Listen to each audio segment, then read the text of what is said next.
Okay, welcome to Friday My Life, Milan. This Walsh. So what do we got today? We had a big fuckling yesterday. We know that. That happened. That was fun. Yeah, a lot of dongs.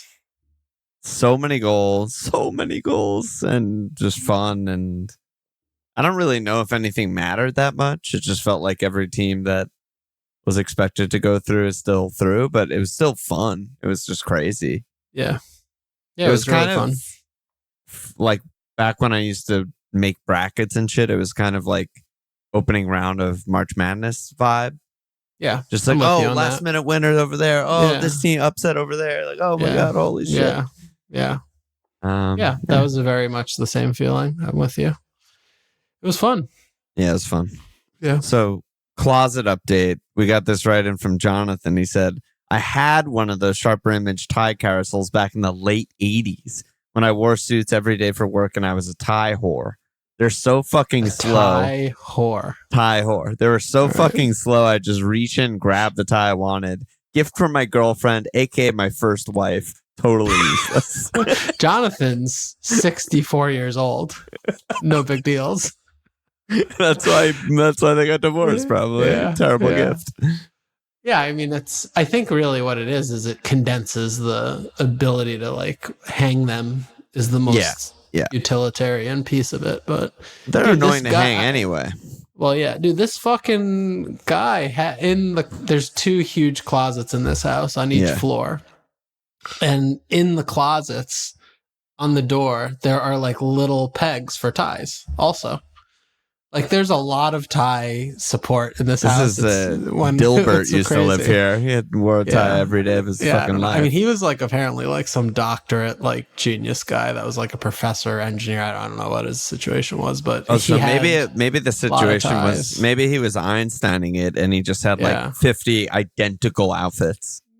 Jobsing it. Yeah, and he's just like, I need my brain power to solve, world hunger, and I'm just going to wear the same suit and tie every day. So he needed all the tie racks possible. Am I out? We're back? We're back now. You are out. I'm having some tech issues tonight. We'll see how this pod comes out. We'll find out soon. Yeah. Well, did we learn anything from any of these Champions League games? Well, I mean, there was the little Gakpo hour that he diddled because of the X team, but it's probably not a data point. Doesn't matter. I think that was nice from the Liverpool standpoint that all the big heads were rested. Yes. They didn't even travel. Yeah. I mean, City just played and they suck or whatever. They just do whatever they do typically. They really suck. They really suck. But there definitely wasn't a bunch of information or intel to glean. It was just Arsenal rested a bunch of guys too. Yeah. It was kind of just a bunch of dead rubbers. So not a lot has changed. I guess Villa's a teeny bit interesting. Not really necessarily because of the game where Rodgers gets a hat trick, Ollie gets a double return. Ollie also puts a pen into Rosette. Maybe Rodgers will be on pens. But the other thing is... Is it a double return or it's a single return because it's a snip-snap of the return? Yeah, maybe. But Jarl Morgas, is Ollie a pick return now? It's a quadruple return, maybe. Negatives or doubles. But Jarl Borg said, is Ollie now a pick with Duran out of the picture and decent-ish fixture run? That's maybe the more interesting part of it, is that like it seems like Duran is just out. Which to me is just sad and insane to be like that age and that good and be like, I'm gonna go play useless football that no one gives a fuck about. But money is good, and I wish I had a lot of it. So if I were him, I would probably have definitely accepted this transfer. I just think he'll be rich wherever he goes. It's like, do you need to be 5% richer? I don't know, but I think it's a lot more than 5%.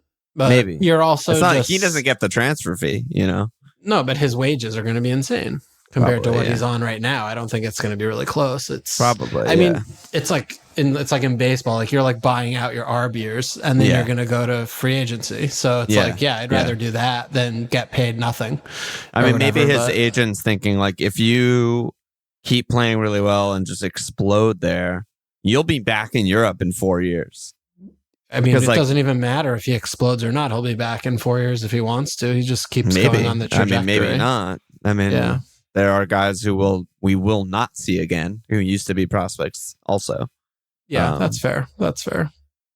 But yeah, I mean, I guess it's a little bump up to Ollie. We're no longer wondering if he's going to start or not. They have Wolves and Ipswich the next two, so that's good.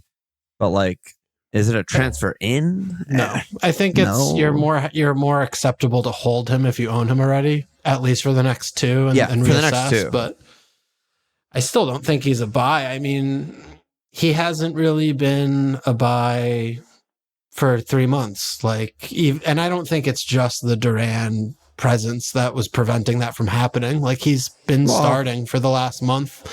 He's been doing better lately, but it's a big part. I mean, the Duran no, that's thing. True. I mean, that's true. From like game weeks 13 through 19, you couldn't even basically consider not him playing. Yeah.